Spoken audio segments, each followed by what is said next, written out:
Hello everyone, नमस्कार। हमारे YouTube channel में आपका हार्दिक स्वागत है। दोस्तों, आज हम जानेंगे गंगा सप्तमी कब है, गंगा सप्तमी की पूजा विधि, मंत्र और कथा। तो वीडियो शुरू करने से पहले आपसे एक खास बात। दोस्तों, अगर आप इस चैनल पर नए आए हैं और पहली बार आए हैं तो इस चैनल को सब्सक्राइब कर दीजिए और बेल आइकन बटन प्रेस कर दीजिए ताकि आने वाली वीडियो देख सकेंगे आप सबसे पहले। और जिन्होंने ये चैनल सब्सक्राइब कर दिया है उनका दिल से आभार, बहुत बहुत धन्यवाद। दोस्तों, ये आपका अपना चैनल है, इस चैनल के साथ जुड़े रहिएगा और अपना प्यार देते रहिएगा और वीडियो को अंत तक जरूर देखिएगा ताकि कोई भी जानकारी छूट न जाए। तो आइए शुरू करते हैं। दोस्तों, सनातन धर्म में गंगा सप्तमी का विशेष महत्व है और शास्त्रों के अनुसार वैशाख मास की शुक्ल पक्ष की सप्तमी तिथि को गंगा सप्तमी का पर्व मनाया जाता है। इस बार यह पर्व 18 मई मंगलवार को है। इस दिन माँ गंगा जी की उत्पत्ति हुई थी।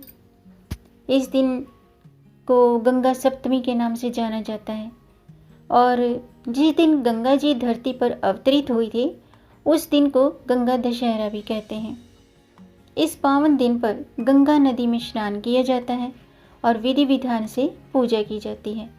ऐसा करने से रिद्धि सिद्धि की प्राप्ति होती है और पापों से मुक्ति मिल जाती है। इसके साथ ही वैशाख मास तो चल ही रहा है। वैशाख मास भगवान विष्णु को बहुत प्रिय है, यानी कि वैशाख मास के देवता भगवान विष्णु हैं। इसलिए माँ गंगा के साथ साथ भगवान विष्णु की भी इस दिन पूजा की जाती है। आइए अब जानते हैं गंगा सप्तमी का महत्व।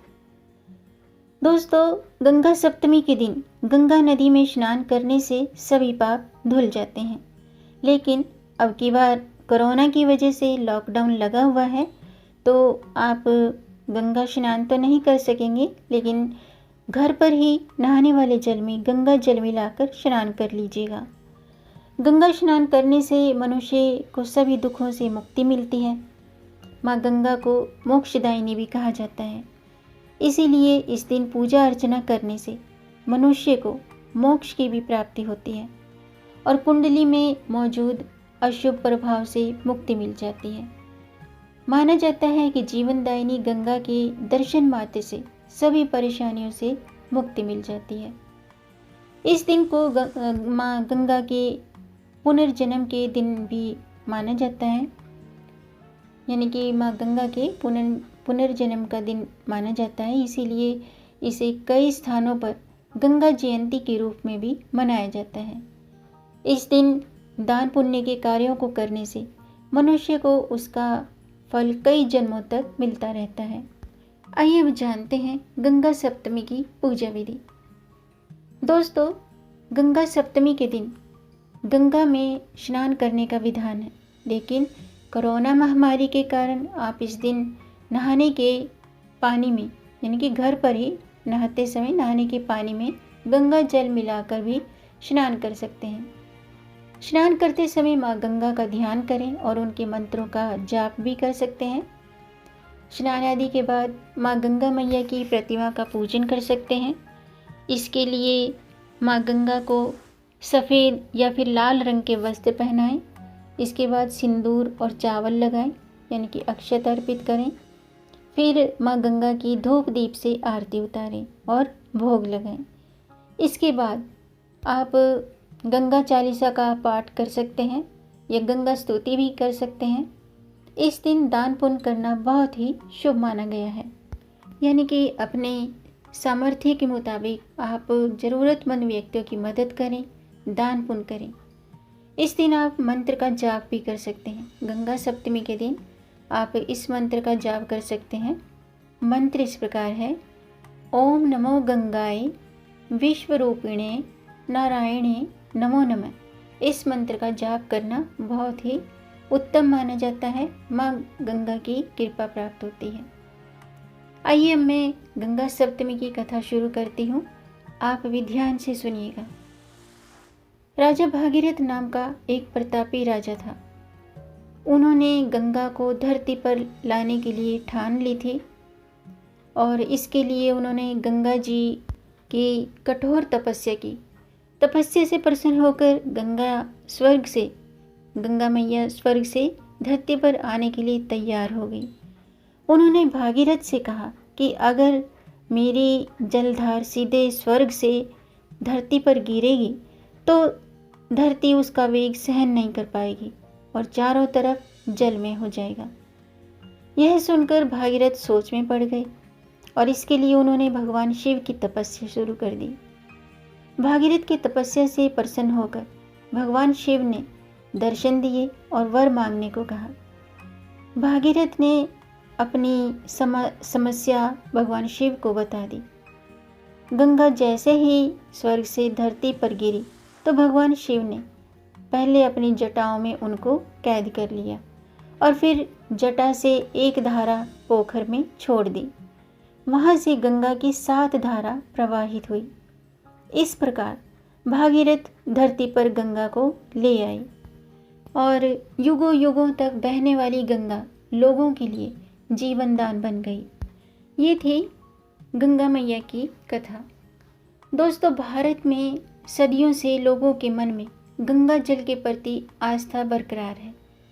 सनातन धर्म में गंगा नदी को माँ का दर्जा दिया गया है।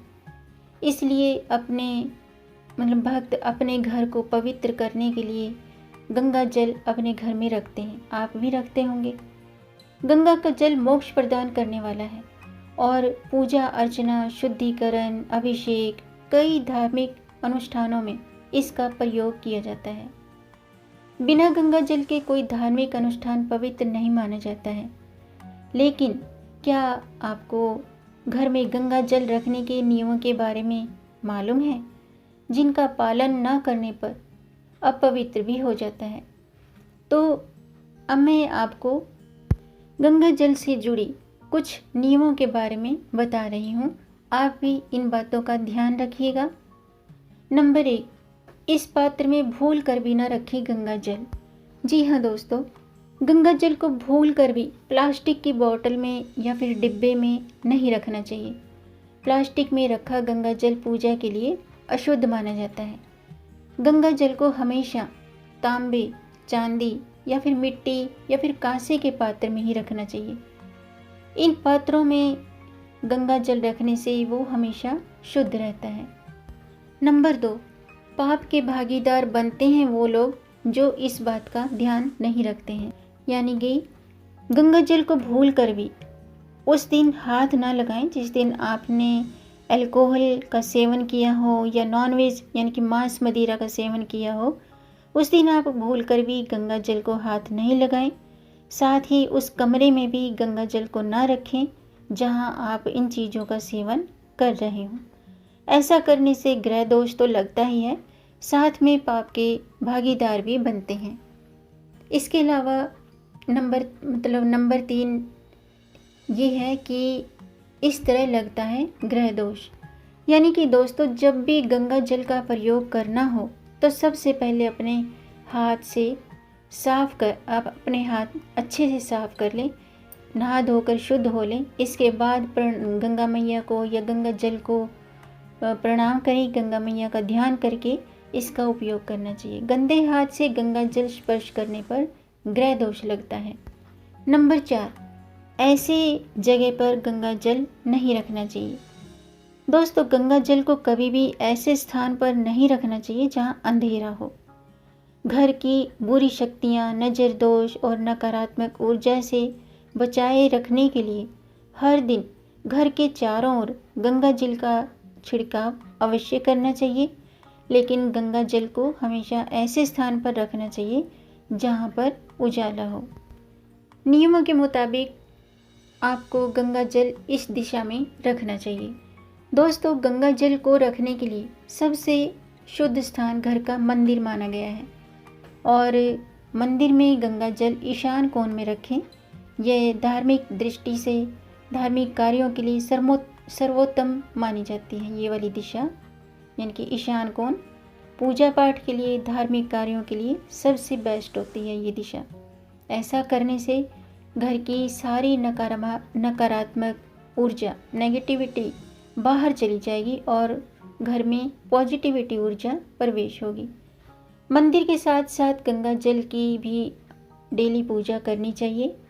नंबर 6, गंगा जल हमेशा रहता है शुद्ध। मुगल बादशाह अकबर सिर्फ गंगा का पानी पीते थे। उनके लिए ड्रमों में विशेष तौर पर गंगा जल आगरा मंगवाया जाता था। 17वीं शताब्दी में फ्रेंच यात्री जीन बेप्टिस्ट ने भारत यात्रा के बाद कहा था कि गंगा के पानी में दवाओं जैसी ताकत है। गंगा के कच्चे पानी में बैक्टीरिया 2-3 घंटे से ज़्यादा जिंदा नहीं रहते हैं। गंगा किनारे के शहरों में आज भी ऐसी दंत कथाएं सुनने को मिलती हैं कि गंगा जल में नहाकर लोगों के गंभीर से गंभीर रोग भी ठीक हो गए हैं। तो दोस्तों, ये थे गंगा जल से जुड़ी कुछ खास नियम और गंगा सप्तमी की संपूर्ण जानकारी। उम्मीद है आपको ये जानकारी पसंद आई होगी। अगर आपको ये जानकारी अच्छी लगी हो तो आप इसे लाइक ज़रूर करें और ज़्यादा से ज़्यादा शेयर भी करें ताकि इस जानकारी से औरों को भी लाभ प्राप्त हो। और अगर आपका कोई प्रश्न है या कोई सुझाव है तो कमेंट बॉक्स में ज़रूर लिखिएगा। मेरे चैनल को सब्सक्राइब ज़रूर कीजिएगा ताकि आने वाली वीडियो देख सकेंगे आप सबसे पहले। और वीडियो को अंत तक देखने के लिए आपका बहुत बहुत धन्यवाद। मिलेंगे नई जानकारी के साथ, तब तक आप खुश रहें, स्वस्थ रहें, अपना ख्याल रखें और अपनों का भी ख्याल रखिएगा। जय श्री हरि। हर हर महादेव। हर हर गंगे।